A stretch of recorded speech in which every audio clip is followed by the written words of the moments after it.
গ্রাম মানে প্রকৃতির কোলে এক আনন্দময় জীবন, যেখানে নেই কোনো কোলাহল, নেই কোনো যানজট, আছে শুধু সবুজে সবুজময় গাছপালা আর একখণ্ড আকাশ।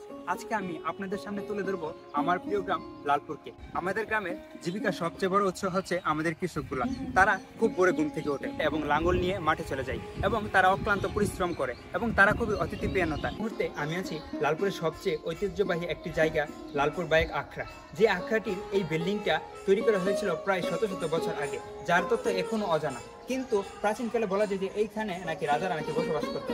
এছাড়াও আমরা দেখতে পাই যে বিভিন্ন সিনেমাটিক প্রোগ্রাম এই বিল্ডিংটার মধ্যে করা হতো। এটি সত্যি একটি মনোমুগ্ধকর দৃশ্য এবং অনেক সৌন্দর্যে ভরপুর এবং প্রাচীনতম একটি নিদর্শন। এই মুহূর্তে আপনারা দেখতে পাচ্ছেন আমি আখড়ার ঐতিহ্যবাহী পুরাতন বিল্ডিংটার ভিতরে প্রবেশ করেছি এবং এটা হচ্ছে সিঁড়ির পথ উপরে যাওয়ার, অর্থাৎ এখানে এটা মনে হয় 2 তলা নাকি 3 তলা এরকম।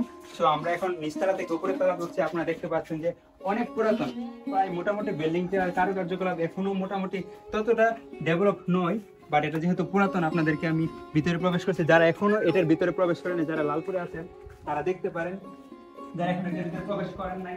তো এই যে দেখেন এখানে একটা রুম, তো ওই দিক দিয়া দৃশ্যটা সত্যি অনেক সুন্দর। লালপুরের সটকি, যার খ্যাতিনামা শুধু আমাদের এই জেলার মধ্যেই নেই, ব্রাহ্মণবাড়িয়া জেলার মধ্যেই নেই, এটি পুরো বাংলাদেশ জুড়ে ছড়িয়ে ছিটিয়েছে। এছাড়াও বর্তমানে দেখা যাচ্ছে যে বিশ্বের উন্নত দেশগুলোর মধ্যে এখন এই সটকির সুনাম ছড়িয়ে পড়ছে এবং রপ্তানি করা হচ্ছে প্রচুর পরিমাণে সটকি। এখানে আপনারা দেখতে পাচ্ছেন যে এই যে সটকি আড়তটা, এটি মেঘনা নদীর পাশে অবস্থিত। অর্থাৎ মেঘনা নদীর যে টাটকা মাছগুলো এখানে আনা হয় এবং উত্তোলন করে এই তরতাজা সটকিগুলো আমরা দেখতে পাচ্ছি যে এই তরতাজা সটকিগুলো তৈরি করা হয় এবং বর্তমানে পাইকারি হিসেবে এই সটকিগুলো রপ্তানি করা হচ্ছে দেশের অন্যান্য জায়গার মধ্যে। এবং এখানে সব ধরনের সটকি পাওয়া যায়। লালপুরের শিক্ষার মান উন্নয়নের ক্ষেত্রে কাজ করেছে কতগুলো প্রতিষ্ঠান, তার মধ্যে বর্তমানে আমি আসছি আমাদের লালপুরের একটি প্রতিষ্ঠান, লালপুর বাইক সরকারি প্রাথমিক বিদ্যালয়। এই প্রতিষ্ঠানটি প্রতিষ্ঠিত হয়েছিল 1983 সালে এবং এই প্রতিষ্ঠানটি শিশু থেকে ক্লাস 5 পর্যন্ত শিশুরা এখানে পড়াশোনা করছে। লালপুরের সবচেয়ে বড় প্রতিষ্ঠান হচ্ছে লালপুর সূর্যকুমার দাসপ্রদীর উচ্চ বিদ্যালয়। এখানে 6ষ্ঠ থেকে 10ম শ্রেণী পর্যন্ত শিক্ষার্থীরা এখানে পড়াশোনা করে। অর্থাৎ এই লালপুরের এই স্কুলের পাশেই রয়েছে অনেক বড় একটি মাঠ। এই যে আপনারা দেখতে পাচ্ছেন যে প্রতিদিন সকালে লালপুরের ফুটবল খেলোয়াড় এবং ক্রিকেট খেলোয়াড়রা তারা প্রতিদিন সকালে এখানে প্র্যাকটিস করে এবং অন্যান্য গ্রামের সাথে অর্থাৎ তারা ফুটবল খেলে এবং লালপুরে ফুটবলের খ্যাতি আমাদের পুরো গ্রাম জুড়ে ছড়িয়ে আছে এবং বিভিন্ন গ্রাম থেকেও প্লেয়াররা এখানে খেলতে আসে। সত্যি আমাদের গ্রামের সৌন্দর্য আসলে অনেক মনোমুগ্ধকর। মিষ্টি কথা তখনই আমাদের মাথায় একই আসে লালপুরের মিষ্টি। অর্থাৎ লালপুরের সত্যি যেরকম বিখ্যাত পুরো বাংলাদেশ জুড়ে, তেমনই ভাবে লালপুরের মিষ্টি আরো উন্নত। অর্থাৎ এই মিষ্টির কোয়ালিটি, গুণাগুণ, টেস্টি সবকিছুই রিয়েলি ইনক্রেডিবল, অনেক উন্নত। আপনারা দেখবেন যে এই লালপুরের মিষ্টি আসলে অনেক খ্যাতিনামা ছড়িয়ে পড়ছে চারদিকে এবং বিভিন্ন ধরনের মিষ্টি আছে এখানে।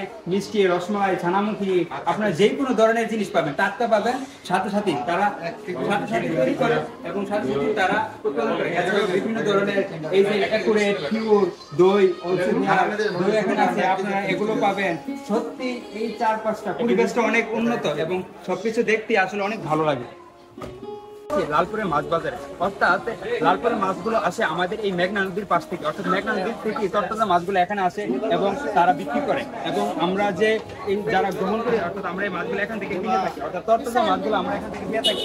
এই মাছ বাজারের পাশে আছে আমাদের সবজি বাগান, অর্থাৎ এই যে কৃষকদের নিজের হাতে তৈরি সবজিগুলো এখানে উৎপাদন করা হয় এবং এই বাজারে নিয়ে আসা হয় এবং আমাদের যে যারা এগুলো বিক্রি করে, অর্থাৎ ফার্মার কৃষকরা তারা এখানে নিয়ে আসে, পাইকারি দরে তারা বিক্রি করে, তখন তারা খুচরা হিসেবে বিক্রি করে। আপনারা দেখতে পাচ্ছেন যে এখানে আছে শসা, তারপরে ঢেঁড়স, টমেটো, তারপরে আপনার দেখুন যে গাজর, অনেক কিছু এখানে আছে আপনার পাবেন। এবং এই বাজারটি শুরু হয় সকালে, অর্থাৎ সকাল ভোরে শুরু হয় এবং রাত্রে বাজারটি অর্থাৎ শেষ হয়। সারাদিন ব্যাপী বাজারে কার্যকারিতা চলতে থাকে, অর্থাৎ যে কোনো সময় যে কোনো মানুষ এখানে এসে বাজারে অর্থাৎ যে কোনো পণ্য তারা ক্রয় করতে পারে। এছাড়াও ওই পাশ দিয়ে আছে আপনার বিভিন্ন মশলা টাইপের। এই বাজারটা আসলে অনেক বড় একটা বাজার।